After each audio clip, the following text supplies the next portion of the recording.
Xion's eyes flicker shut as a wave of exhaustion washes over him. His body feels like lead, weighed down by his own limitations. He realizes the fantasy of being stronger and not dying, ever the same, always stuck. His mind screams at him to get up, to keep pushing, but his limbs refuse to obey. I'm just a little bit stronger. Xion's mouth opens wide, a shout building on his lips, but the sound never escapes. His eyes snap open again, a spark of defiance burning within. The tension in the air was thick enough to cut with a knife. The tension in the air was thick enough to cut with a knife. Xion's voice carries across the chasm, a cry of defiance against the desolate landscape. He's been tested, pushed to the limit, and yet he refuses to surrender. Every shred of hope is still within him, burning brighter than ever. Xion's eyes scan the expanse, searching for an escape route, any chance of redemption. His words are a testament to his unyielding spirit, a declaration that he'll fight to the end. But will that be enough? Will it be enough to save him from the sands themselves? I am the sand. Xion's eyes widen, and he spots the glowing sandblaster. His years of searching come down to this moment. The Sandmancer's power surges out of control, unleashing a maelstrom of sand and flame that threatens to engulf the entire desert. As the full force of the cursed earth is unleashed upon its creator, Sand Mages Ira and Kale find themselves torn apart by the weight of their own love. Ira's loss of control condemning her to a life of solitude, while Kale seeks redemption in the shadows. As the inferno rages on, a figure emerges from the heart of the sandstorm, an ancient being born of the scorched desert's darkest depths, its purpose and intentions shrouded in an aura of malevolent intent. Subscribe to Manwa with Hari and join thousands of fans who never miss an update. He takes down a sandworm with ease, but something is off. He's stuck in the sand. The narrator Is shocked and confused, shouting, "What just hit me? This is insane." The sandworm is too easily defeated, and the narrator's eyes widen in surprise as he sees an awakener, Captain Youngbeam, who's never taken down a sandworm this fast before. The awakener's presence makes the narrator even more intimidated. Stop. What just hit me? This is insane. But what's even more confusing is that the Awakener doesn't seem to be affected by the sandworm's attacks. His movements are fluid, and he doesn't look like he's even breathing hard. The narrator's eyes dart back and forth, trying to process what's happening. The Awakener's power overflows, and the ground cracks beneath their feet. The Awakener's energy is unlike anything the narrator has ever seen. He's not sure what's happening, but he knows he needs to stay back and observe. The Awakener's actions are so precise, so calculated, that the narrator feels a mix of awe and fear. The narrator's trying to make sense of what's happening. They see the Awakener's confidence, their ability to survive in this harsh environment. The narrator's starting to trust them, but they're scared. They're not sure what they've gotten themselves into. They're about to ask a question, but the Awakener cuts them off. It wasn't a coincidence, and now we're running out of time. The narrator's trying to process the Awakener's words. They're starting to understand the stakes. They're not just fighting for survival, they're fighting for the narrator's safety.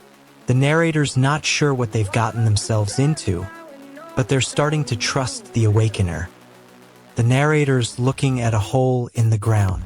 The pulsating energy coursing through his veins is rapidly spiraling out of control, engulfing everything in its path as the protagonist's awakening accelerates at an alarming rate.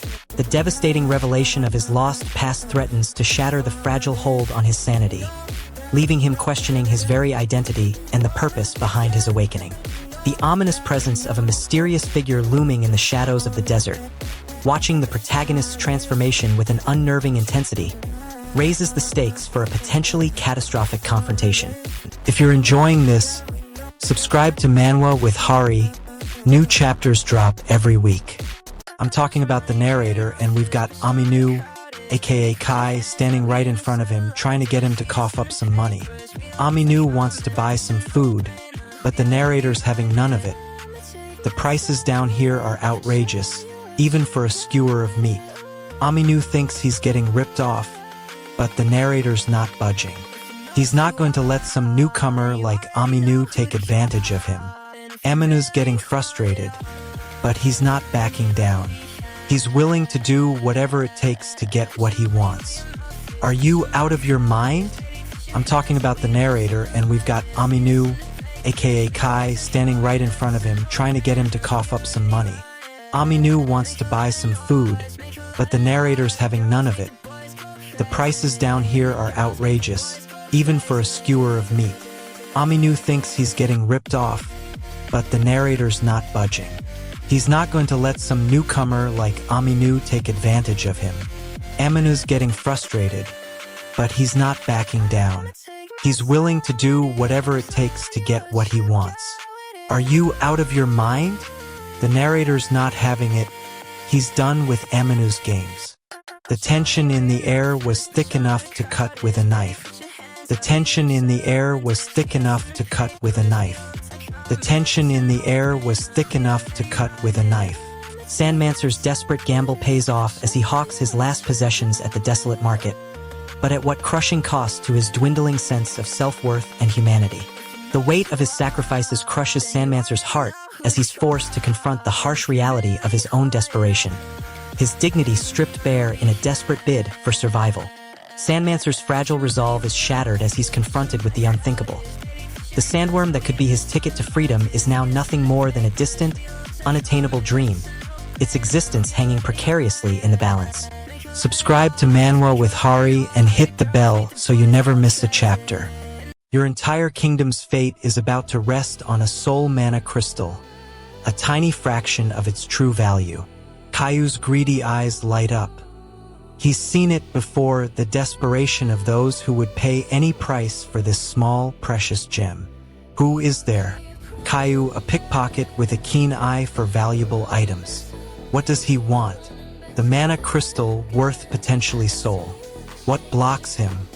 His own greed and the knowledge that the old man will only pay soul. What happens?